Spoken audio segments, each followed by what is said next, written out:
Hello my dear friends, Reshma here, welcoming all of you with a big heart filled with lots and lots of love. And today I would like to share with you a very beautiful story. And I know very well that the moment I start sharing this story with all of you, you all will be having a good laugh and probably a smile, and you must be, pushing each other. Oh, this story we have heard so many times since we had been kids. I know. Today I'm going to share with you the story of that rabbit and the tortoise. I heard this story when I was a young, small girl, and my parents, they also heard this story when they had been kids. My grandparents heard this story when they had been kids, and so on and on and on. And this story, and this particular story, the one I said that my parents, my grandparents, my great-grandparents, it's not just my family thing, it is the story of all of your families also. I know that very well.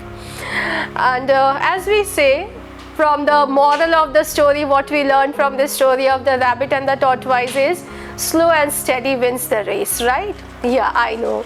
And the basic of the story is like the rabbit and the tortoise start from a point, and then the tortoise just slept or whatever, and because it is slow, so the rabbit wins the race much ahead. But there is a little difference. This is what everyone thought, even the rabbit also thought.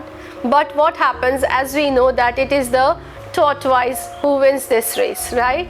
Because the rabbit slept somewhere, and the rabbit became like a little bit, we can say, complacent.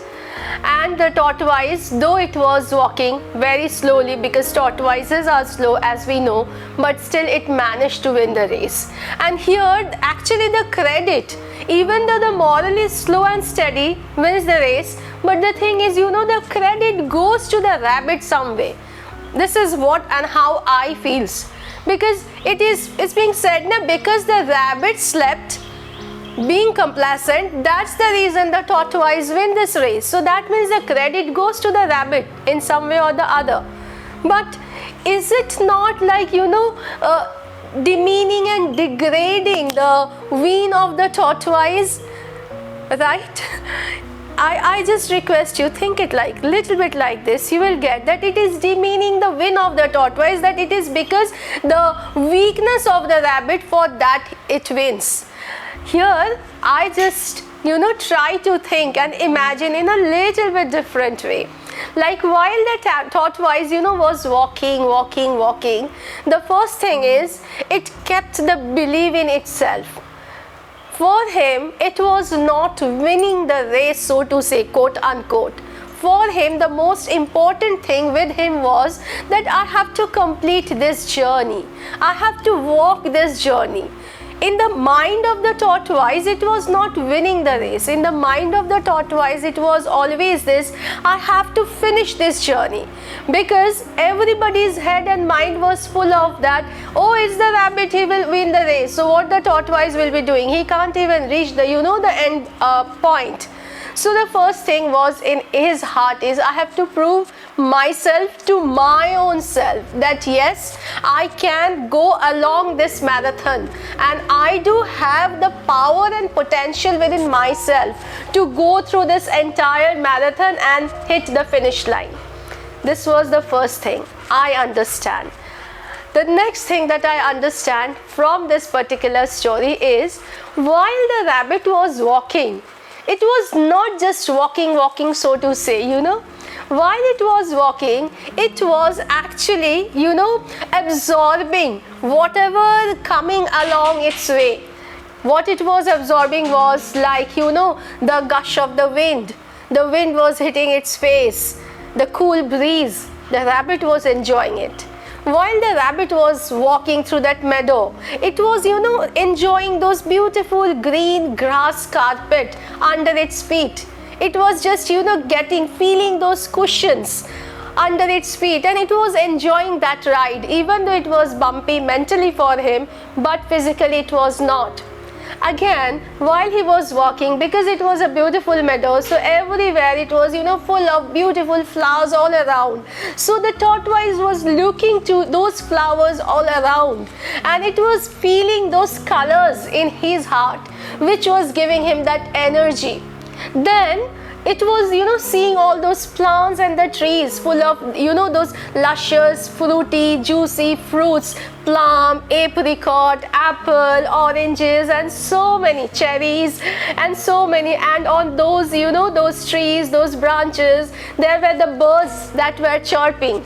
So the song of the birds was, inspiring him, that yes, I have to walk this race, and it is not just me who is walking this race. Maybe physically I'm walking this race by myself, but there are so many elements all around who are cheering me up.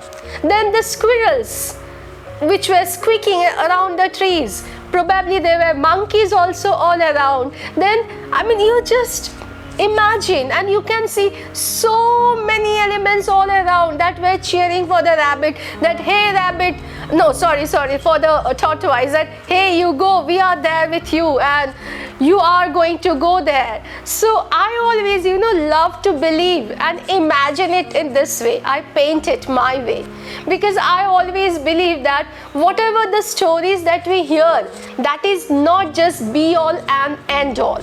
We can put so much imagination into it to make it much more beautiful, to bring out a lot more values within those also from the one that we already have. So today I have shared my own painted picture of this age-old story of the rabbit and the tortoise. And as I said, I believe that the tortoise win the race because there were the support of so many elements, and the tortoise's focus was not just that line, I have to win, I have to finish, but for him it was that I have to go through this journey and I have to absorb whatever comes along with me, because absorbing means getting the energy, and whenever we get those energy, we start feeling happy, we start becoming happy, and that happiness gets reflected, mirrored, and that gives us more energy. And that's how, according to me, the tortoise won this race. And it was not because of the complacency of the rabbit that the tortoise win this race. So I request you that please give it a little thought, what I have shared with you today. So paint your pictures, paint your dream. Just, you have a whole lot of rainbow colors. You have all those tubes of colors, splash them. Paint your own story, your dream, your ambition. You will see that there are so many subtleties. We all are somewhere Vincent van Gogh. We all are somewhere, I'm just forgetting the name of painters now, if anybody can help me. Da Vinci, yes, we all are painters in our own way. So please paint your dream, paint your picture, and never ever give the credit of your winning to somebody else's weakness. No, not at all. We win because we are strong. That's the bottom line. So yes, thank you all. Thank you so much. Bye. Please take care. Thank you.